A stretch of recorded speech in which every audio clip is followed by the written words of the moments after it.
British citizenship test number 2. Question number 1. What is the Home Secretary responsible for? इसका मतलब ये है कि होम सेक्रेटरी की क्या ज़िम्मेदारियां हैं, वो किस काम के लिए रिस्पॉन्सिबल है। ठीक है, होम सेक्रेटरी जैसे कि ये मिनिस्टर्स होते हैं ना, आपने सुना होगा ministry of health, minister of defence, minister of education, या इस तरह से हर डिपार्टमेंट का एक मिनिस्टर होता है। वैसे ये होम सेक्रेटरी होता है। होम सेक्रेटरी के अंडर 3 डिपार्टमेंट्स आते हैं। ठीक है, एक होता है क्राइम, एक होता है एजुकेशन, और नहीं सॉरी, एक क्राइम, इमिग्रेशन एंड पॉलिसिंग। ठीक है, ये 3 डिपार्टमेंट्स इसके अंडर आते हैं। तो अब उन्होंने लिखा हुआ है, क्वेश्चन में पूछ रहे हैं कि what is the home secretary responsible for. तो इन 4 ऑप्शंस में से जो भी उसकी ज़िम्मेदारियां हैं वो आपने सिलेक्ट करनी है। ठीक है, आप चेक में जाएं तो अब इन चारों में से, इन 4 ऑप्शन में से पॉलिसिंग है। ठीक है, वैसे तो 3 डिपार्टमेंट्स उसके अंडर आते हैं। देखिए नीचे पे लिखा हुआ है क्राइम, पॉलिसिंग एंड इमिग्रेशन, लेकिन क्योंकि इन 4 ऑप्शन में से सिर्फ पॉलिसिंग उसकी ज़िम्मेदारी है। ठीक है, तो पॉलिसिंग आपका करेक्ट आंसर है। अगर तो उन्होंने ऑप्शंस में क्राइम या इमिग्रेशन में से भी कोई दिया होगा और उन्होंने दिया होगा कि चूज़ 2 आंसर्स, तो उसमें फिर पॉलिसिंग के साथ जो दूसरा आंसर होगा क्राइम या इमिग्रेशन में से, वो आपने सिलेक्ट करना है। Question number 2. Saint Helena is a British overseas territory. Saint Helena एक ब्रिटिश ओवरसीज़ टेरिटरी है, यानी कि ब्रिटिश का समंदर पार इलाका है। ठीक है, हुदूद या इलाका। And it is part of United kingdom, और ये हिस्सा है यूनाइटेड किंगडम का। ठीक है अच्छा, अभी कुछ इस तरह से आइलैंड्स के नाम आएंगे जिसमें ये सेंट हेलेना है, चैनल आइलैंड्स हैं, आइल ऑफ मैन है, इस तरह के ना 4-5 आइलैंड्स के नाम है। ठीक है, जहाँ भी वो आएंगे बस आपने माइंड में रखना है कि ये क्राउन के अंडर आते हैं। ठीक है, ब्रिटिश ओवरसीज़ टेरिटरी भी हैं, लेकिन ये यूके का पार्ट नहीं है। ठीक है, तो अब क्वेश्चन ये है, आपने ये स्टेटमेंट को ट्रू फॉल्स बताना है कि सेंट हेलेना एक ब्रिटिश ओवरसीज़ टेरिटरी है and it is part of UK, और वो कह रहे हैं कि ये यूके का पार्ट है। ठीक है, तो ये स्टेटमेंट फॉल्स है, क्योंकि ये देखें नीचे उन्होंने ऑप्शन में बताया such as Saint Helena and Falkland islands are link to the UK, ये यूके के साथ लिंक करते हैं, और ये क्राउन डिपेंडेंसीज भी हैं, यानी कि जो आपकी बादशाहत का निज़ाम है ये उसके अंडर भी आते हैं इलाके, लेकिन ये यूके का पार्ट नहीं है। ठीक है, तो the statement is false. Question number 3. Several church of England bishops sit in House of Lords. बहुत सारे चर्च ऑफ इंग्लैंड के जो बिशप्स हैं, जिनको आप समझ लें पादरी होते हैं, जैसे प्रीस्ट होते हैं। ठीक है, sit in House of Lords, वो हाउस ऑफ लॉर्ड्स में बैठते हैं। ठीक है, मैंने आपको कल भी जो टेस्ट नंबर 1 मैंने अपलोड किया था उसमें मैंने बताया था कि जो यूके की पार्लियामेंट है वो 2 हिस्सों में डिवाइडेड है। एक है हाउस ऑफ कॉमन, जहाँ पे ये मिनिस्टर आपके सारी गवर्नमेंट वगैरह बैठती है। ठीक है, आपका प्राइम मिनिस्टर और गवर्नमेंट के जितने भी ये लोग होते हैं ये बैठते हैं। और एक होता है हाउस ऑफ लॉर्ड्स। ठीक है, तो वो अब स्टेटमेंट है ट्रू फॉल्स बताना है। वो कह रहे हैं सेवरल, यानी कि काफ़ी सारे जो चर्च ऑफ इंग्लैंड है, जो इनकी एक बड़ी चर्च समझी जाती है इंग्लैंड की। ठीक है, चर्च ऑफ इंग्लैंड के जो बिशप्स हैं वो बैठते हैं, वो कहाँ होते हैं, हाउस ऑफ लॉर्ड्स में। तो ये स्टेटमेंट ट्रू है या फॉल्स है? तो the statement is true. Question number 4. When walking your dog in a public place you must ensure. When walking your dog का मतलब है कि जब आप अपने डॉग को वॉक कराने के लिए लेके जाते हैं, बाहर लेके जाते हैं किसी पब्लिक प्लेस पे, यू मस्ट एंश्योर, आपको लाजमी ख्याल रखना है किस चीज़ का। आप नीचे 4 ऑप्शंस हैं। फर्स्ट वन है कि that your dog does not play with other dogs, कि आपका डॉग जो है वो दूसरे डॉग्स के साथ मत खेले। Second option is that your dog wears a collar showing the name and address of owner, कि आपके डॉग के गले में जो कॉलर होता है, वो जिसको पट्टा बोलते हैं आप, ठीक है, उसके ऊपर नाम और एड्रेस लिखा होना चाहिए उसके ऑनर का। Third option is that your dog wears a high visibility jacket, कि आपके डॉग ने एक हाई विजिबिलिटी जैकेट पहनी है। वो आपने देखा होगा कि जो ब्राइट कलर्स की जैकेट्स वगैरह अक्सर उन्होंने पहनाई होती हैं डॉग्स को। ठीक है। Fourth option is that your dog does not bark, कि आपका डॉग बार्क ना करे, वो भौंके ना। ठीक है। आप क्वेश्चन पे दोबारा जाते हैं कि when walking your dog in a public place you must ensure, कि जब आप अपने डॉग को बाहर किसी पब्लिक प्लेस पे वॉक कराने के लिए लेके जाते हैं तो आपने किस चीज़ का ख्याल रखना है। तो आपने ख्याल रखना है कि आपके डॉग के गले में जो कॉलर है उसके ऊपर नाम और एड्रेस उसके ऑनर का लिखा होना चाहिए। इसका कॉमन सेंस है, क्योंकि अगर आपका डॉग आगे पीछे कहीं गुम हो जाए, ठीक है, कहीं भाग जाए, तो वो आसानी से आपके पास आ सकता है, क्योंकि उसके ऊपर आपका नाम और एड्रेस लिखा होता है। ठीक है। Next question, question number 5। Women over the age of 30, जो ख़वातीन हैं 30 से अबव की एज की, were given the right to vote, उनको वोट देने का हक दिया गया था। As a result of their contribution, किसके नतीजे में, जो उन्होंने कंट्रीब्यूशन की थी towards the war effort. War एक जंग हुई थी जिसमें उन्होंने कंट्रीब्यूशन की थी, यानी कि हिस्सा दिया था, अपनी खिदमात अंजाम दी थी, या जिसे कह लें उन्होंने कंट्रीब्यूट किया था, उन्होंने हेल्प की थी। विच वॉर वॉज दैट, वो कौन सी जंग थी। ठीक है। अब क्वेश्चन का मेन फोकस है उस जंग का नाम बताना है आपने। ठीक है। लेकिन पूरी स्टेटमेंट आपने पढ़नी है ताकि आपको समझ आए कि वो पूछ क्या रहे हैं। ठीक है। स्टेटमेंट ये है कि women over the age of 30, women जो यानी कि 30 साल से ऊपर की जो ख़वातीन थीं उनको वोट देने का राइट दिया गया था, हक दिया गया था, क्योंकि उन्होंने कंट्रीब्यूशन की थी एक वॉर के अंदर, हेल्प की थी उन्होंने। ठीक है। अब वो उस वॉर का नाम पूछ रहे हैं। टेस्ट नंबर 1 में भी क्वेश्चन आया था, उसमें मैंने आपको बताया था कि पहले विमेन को वोटिंग राइट नहीं था। ठीक है। ये बाद में डेवलपमेंट हुई, वही जो मैंने बताया था कि एक जंग हुई थी जिसमें उन्होंने कंट्रीब्यूट किया था, जिसके नतीजे में इनाम के तौर पे उन्हें वोटिंग राइट दिया गया था कि अब ये है कि 30 साल और उससे अबव की जो एज में जो विमेन है वो वोट दे सकती हैं। ठीक है। और बाद में ये एज हो गई थी 21, और उसके बाद एज हो गई, अब आपको पता है कि 18 साल है। ठीक है। तो विच वॉर वॉज द, वो कौन सी वॉर थी जिसमें उन्होंने कंट्रीब्यूट किया था। That was first world war. 1918 में women over the age of 30 were given voting right. ठीक है। उन्होंने जो फर्स्ट वर्ल्ड वॉर में कंट्रीब्यूट किया था उसकी इनाम के तौर पे। Question number 6। When did Ireland become a republic, Ireland एक रिपब्लिक कब बना था। ठीक है। यानी कि समझ लें अलग से यूके से अलग होके एक मुल्क कब बना था। ठीक है। तो 1925, ये इसमें कोई समझने वाली बात नहीं है, या आपने एज इट इज़ इसकी डेट याद रखनी है। ठीक है। तो 1949 Ireland became a republic in 1949। Question number 7। Where did the first farmers come from, first farmers कहाँ से आए थे। तो ये भी अब सिंपल सा सवाल है, इसमें भी कोई डिटेल आपको समझने की ज़रूरत नहीं है। ठीक है। वो कहाँ से आए थे, फार्मर जिनको किसान बोलते हैं। ठीक है।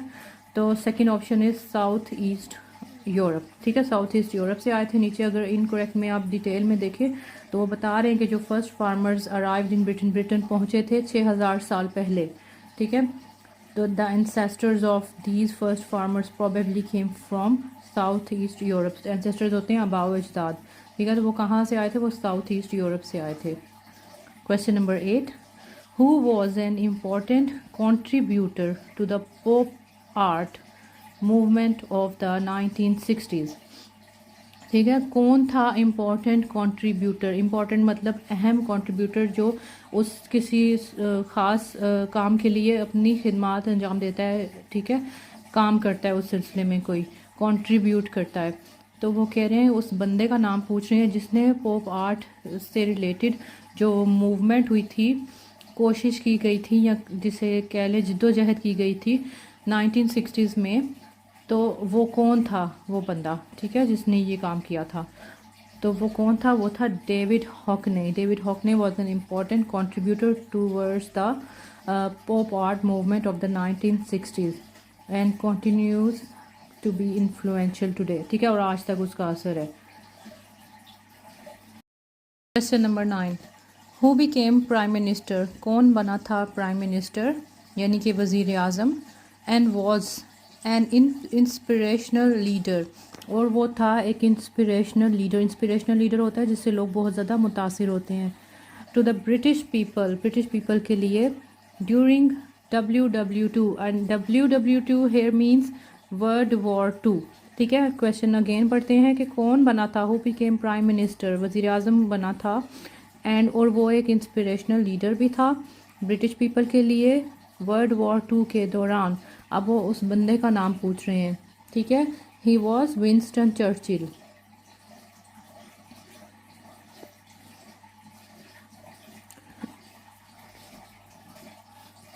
Question number 10, who led the first invasion of Britain.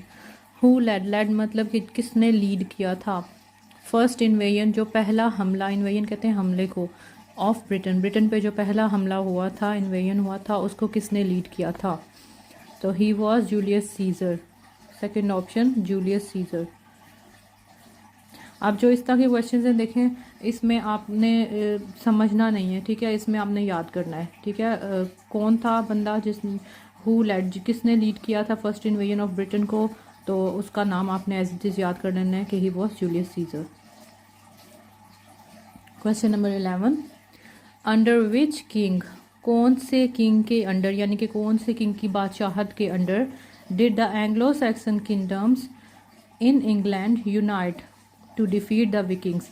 कौन सा बादशाह था उस टाइम पे, यानी कौन सा बादशाह के अंडर जो एंग्लो सैक्सन किंगडम्स थी, जो रियासतें थी उस वक्त जिनका नाम एंग्लो सैक्सन किंगडम्स था इंग्लैंड में, वो इकट्ठी हो गई थी। यूनाइट मीन्स इकट्ठी हो जाना, टू डिफीट हराने के लिए विकिंग्स को। ठीक है, विकिंग्स को हराने के लिए। अब ये वो डिफरेंट नाम्स आएंगे इस तरह के आपको आपके सामने, जैसे रोमन्स हैं। ठीक है, वैसे विकिंग्स हैं, रोमन्स आपने अक्सर सुना होगा टीवी में भी। ठीक है, तो वैसे ये विकिंग्स हैं, ये डिफरेंट ज़माने के लोगों को डिफरेंट नाम दिए गए थे। ठीक है, क्वेश्चन दोबारा पढ़ते हैं कि under which king, under which king यहाँ से उनका मुराद है कि कौन से किंग के अंडर, कौन सी किंग की बादशाहत के अंडर एंग्लो सैक्सन किंगडम्स थी, जो ये रियासतें थी वो यूनाइट हो गई थी, इकट्ठी हो गई थी इंग्लैंड में विकिंग्स को डिफीट करने के लिए, हराने के लिए। तो वो कौन सा किंग था, he was king Alfred the great. Question number 12, when was Magna carta created. Magna carta एक मुआहदे का नाम है। ठीक है, इसको कब क्रिएट किया गया था। अब आपने उस ईयर का नाम बताना है। ठीक है, Magna carta was created in 1215। अच्छा, मैग्ना कार्टा की थोड़ा सा मैं आपको डिटेल बता देती हूँ कि आगे में भी इसके ऊपर और भी क्वेश्चंस आएँ तो आपको ज़्यादा अच्छा समझ आ जाएगा कि ये एक जैसे समझ लें एक मुआहदा हुआ था, यहाँ एक कानून बन गया था कि क्योंकि पहले ज़मानों में सारी पावर जो होती थी, मैंने पहले भी आपको बताया कि बादशाहत का निज़ाम था, सारी पावर किंग के पास होती थी। ठीक है, ये पार्लियामेंट का, गवर्नमेंट का निज़ाम बाद में आया था। तो ये कानून बना था जिसके तहत फिर इन्होंने ये डिसाइड किया था कि डॉक्यूमेंटेशन फॉर्म में ये डिसाइड हुआ था कि जो किंग है और जो उसकी गवर्नमेंट है वो उनके लिए भी कानून को फॉलो करना ज़रूरी है, वो कानून से ऊपर नहीं है। ठीक है, कानून सबके लिए बराबर होगा। तो ये था मैग्ना कार्टा। बाकी ज़्यादा डिटेल में जानना चाहते हैं तो आप गूगल कर लीजिएगा, मुझे थोड़ा सा इसका बैकग्राउंड पता है। क्वेश्चन नंबर 13, नॉर्दर्न आयरलैंड, जिसको आप आयरलैंड भी बोलते हैं, has its own bank notes, उसके अपने बैंक नोट्स हैं, जो करेंसी नोट्स होते हैं, which are valid everywhere in the UK, जो कि वैलिड हैं एवरीवेयर इन द यूके। अब ये स्टेटमेंट है, आपने ट्रू फॉल्स बताना है कि नॉर्दर्न आयरलैंड के अपने बैंक नोट्स हैं, जो करेंसी नोट्स होते हैं, और वो यूके में हर जगह वैलिड हैं, यानी कि वो हर जगह यूज़ किए जा सकते हैं। तो ये स्टेटमेंट ट्रू है या फॉल्स है। The statement is true. Question number 14, which of the following pledge, नीचे अब 4 प्लेज यानी कि 4 ड्रामों के नाम दिए गए हैं। अब उनमें से पूछ रहे हैं कि which of the following plays, इनमें से कौन सा जो प्ले है was written by William Shakespeare, जिसको लिखा था या जो लिखा गया था विलियम शेक्सपियर से, या जिसको विलियम शेक्सपियर ने लिखा था। ठीक है, अब उस प्ले का नाम पूछ रहे हैं। तो वो था इन चारों में से, क्योंकि विलियम शेक्सपियर ने तो बहुत सारे प्लेज लिखे हैं, लेकिन अब ये जो 4 ऑप्शन इन्होंने दिए हैं इनमें से कौन सा है, तो वो second one is a Midsummer Night's Dream. Question number 15, how many members does a jury have in England, Wales and Northern Ireland. कितने मेंबर्स हैं ज्यूरी के ऊपर पहले भी क्वेश्चंस आ चुके हैं, मैंने आपको डिटेल बता दी है। ठीक है। हाउ मैनी मेंबर्स डज, अब ज्यूरी के कितने मेंबर्स हैं इंग्लैंड, वेल्स और नॉर्दर्न आयरलैंड में। अब जहाँ भी अदालतों से रिलेटेड सवाल आएंगे आपने याद रखना है कि इंग्लैंड, वेल्स और नॉर्दर्न आयरलैंड में डिफरेंट आंसर होगा। स्कॉटलैंड का अगर आता है सेम क्वेश्चन हो और लिखा हो कि how many members does a jury have in Scotland, तो आंसर विल बी डिफरेंट, ठीक है। अब यहाँ पे वो पूछ रहे हैं हाउ मैनी मेंबर्स, कितने मेंबर्स हैं ज्यूरी के इंग्लैंड, वेल्स और नॉर्दर्न आयरलैंड में, तो कितने हैं 12। Question number 16, which two of the following, इन चारों में से कौन से दो रिलीजियस कम्युनिटीज़, जो रिलीजियस कम्युनिटीज़ हैं, मजहबी जमातें हैं, मजहबी कम्युनिटीज़ हैं, सेलिब्रेट दिवाली, ठीक है। ये 4 ऑप्शन है, अब 2 हैं तो आपने 2 ऑप्शन सिलेक्ट करने हैं। तो इन चारों में से रिलीजियस कम्युनिटीज़ में से कौन से 2 ऐसी कम्युनिटीज़ हैं जो दिवाली सेलिब्रेट करती हैं, तो वो आपको पता है कि हिंदूज़ और सिख्स सेलिब्रेट करते हैं Diwali. Diwali is celebrated by Hindus and Sikh. Question 17, what is good Friday, good Friday किसे कहते हैं, ठीक है। नॉर्मली तो आपको पता है कि गुड फ्राइडे होता है, आपने अक्सर सुना होगा, लेकिन अब यहाँ पे जो 4 ऑप्शन है इनमें से आपको आंसर पता होना चाहिए। First option is the day when Jesus Christ rose from the dead, ठीक है, वो दिन जिसमें जीसस क्राइस्ट को ज़िंदा उठाया जाएगा, ठीक है, rose from the dead. The day when Jesus Christ was, वो दिन जिसमें जीसस क्राइस्ट पैदा हुए थे। The day when Jesus Christ died, वो दिन जिसमें जीसस क्राइस्ट की डेथ हुई थी। The day when Jesus Christ became 30 years old, ठीक है, जिसमें वो 30 ईयर्स ओल्ड हुए थे। तो answer is number 3, the day when Jesus Christ died. तो इस दिन को कहते हैं Good Friday. Question number 18, Saint Patrick's Day is a public holiday in Northern Ireland, ठीक है। सेंट पैट्रिक्स डे, मैंने आपको बताया था कि जो चारों कंट्री के अपने अपने पैट्रन सेंट्स हैं उनके नाम आपको पता होने चाहिए और उनका डे कब सेलिब्रेट किया जाता है, इस पर लाजमी क्वेश्चन आता है, ठीक है। आप क्वेश्चन पूछ रहे हैं कि सेंट पैट्रिक्स डे एक पब्लिक हॉलीडे है नॉर्दर्न आयरलैंड में, तो ये स्टेटमेंट ट्रू है या फॉल्स है, तो ये स्टेटमेंट ट्रू है। Question number 19, which was the last successful foreign invasion, क्या, विच वॉज कौन सी थी, लास्ट सक्सेसफुल आखिरी कामयाब, फॉरेन इन्वेजन, फॉरेन मतलब जो बाहर की किसी मुल्क की तरफ से इन्वेजन हमला इंग्लैंड पे हुआ था, दैट टुक प्लेस इन 1066, जो कि 1066 में हुआ था, ठीक है। वो पूछ रहे हैं कि कौन सा आखिरी कामयाब हमला था किसी बैरून मुल्क की तरफ से, किसी बाहर के मुल्क की तरफ से, जो इंग्लैंड पे हुआ था 1066 में, तो दैट वाज नॉर्मन कॉन्क्वेस्ट।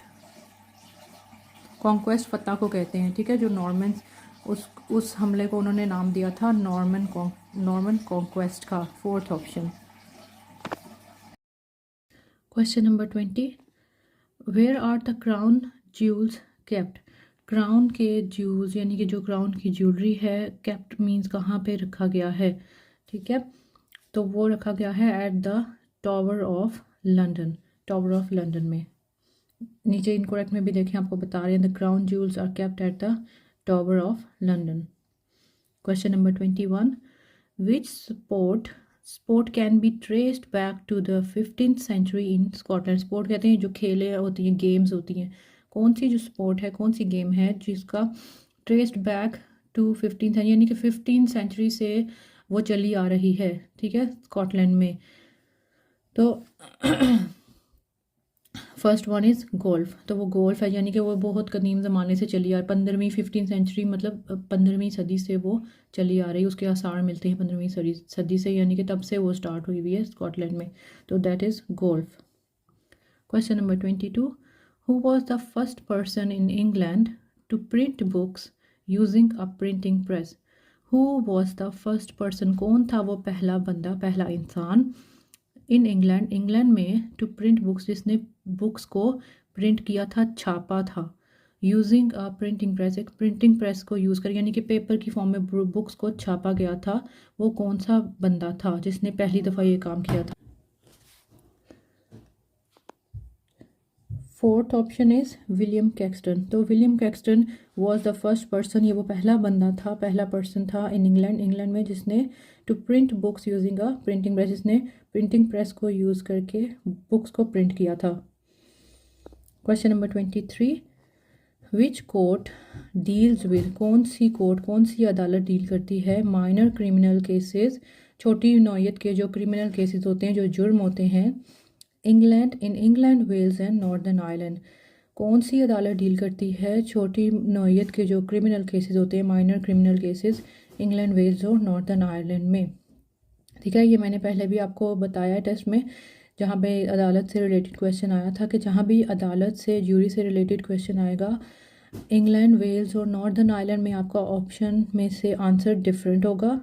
ठीक है, और अगर स्कॉटलैंड का पूछ रहे हैं तो उधर आपका आंसर डिफरेंट होगा, तो इसमें आपने कंफ्यूज नहीं होना। ठीक है, हो सकता है क्वेश्चन ऐसे आ जाए कि विच court deals with minor criminal cases in Scotland, तो आंसर विल बी डिफरेंट। ठीक है, तो विच कोर्ट डील करती है, कौन सी कोर्ट डील करती है माइनर क्रिमिनल केसेस से इंग्लैंड, वेल्स और नॉर्दर्न आयरलैंड में, तो दैट इज़ मैजिस्ट्रेट्स कोर्ट। अब देखें नीचे ही उन्होंने इनकरेक्ट में जहाँ डिटेल बताते हैं, उन्होंने आगे बताया है कि in Scotland minor criminal offences go to justice of peace court, यानी कि अगर स्कॉटलैंड होगा तो जो ये माइनर क्रिमिनल ऑफेंसेस हैं ये कहाँ जाएंगे, जस्टिस ऑफ पीस कोर्ट उसको डील करेगी। Question number 24, what did the Scottish John Logie Baird develop, what did, क्या किया था, स्कॉटिश मतलब स्कॉटलैंड का ये बंदा था जॉन लोगे बेड। ठीक है, डेवलप, इसने क्या डेवलप किया था, क्या इसने इजाद किया था, तो इसने किया था television. The television was developed by Scotsman John Logie bed in 1920। अच्छा, ये डिटेल लाजमी पढ़ा करें क्योंकि हो सकता है कि ज़रूरी नहीं कि क्वेश्चन आपको ऐसे ही आए। ठीक है, मैंने आपको पहले भी बताया कि क्वेश्चन की या तो वर्डिंग चेंज हो जाती है या फिर थोड़ा सा उसको चेंज कर देते हैं, सवाल वही होता है। अगर थोड़ा सा मैं आपको बैकग्राउंड इसीलिए बताती हूँ, डिटेल में इसलिए बताती हूँ ताकि क्वेश्चन थोड़ा सा डिफरेंट तरीके से आ जाए, तब भी आपको पता हो। ठीक है, जैसे आप ये नीचे इनकरेक्ट में डिटेल अगर आप पढ़ते हैं तो यहाँ पे उन्होंने अब ये भी बता दिया कि टेलीविज़न जॉन लोगे बेड ने ईजाद किया, लेकिन उन्होंने आगे आपको ईयर भी बताया 1920s में इसने ये काम किया था। तो हो सकता है कि क्वेश्चन ऐसे आ जाए कि व्हेन, अभी तो है ना कि क्या, व्हाट, क्या उसने डेवलप किया, हो सकता है कि what did the Scottish John Logie Baird, sorry, when did the Scottish John Logie Baird develop television. ठीक है, और नीचे ऑप्शन में आपको ईयर्स बताए हूँ कि उसने कब डेवलप किया था टेलीविज़न, तो ऑप्शंस में जब ईयर्स होंगे तो उसमें आपको पता होगा कि 1920s में किया था। ठीक है, तो टेलीविज़न यहाँ पे आपका, क्योंकि उन्होंने पूछा है कि व्हाट डिड, उसने क्या डेवलप किया था, तो वो किया था टेलीविज़न। तो यहाँ पे आपका हो गया test number 2 British citizenship, test number 2 complete. ठीक है, टेस्ट नंबर 3 नेक्स्ट वीडियो में मैं आपको अपलोड करूँगी। Thank you.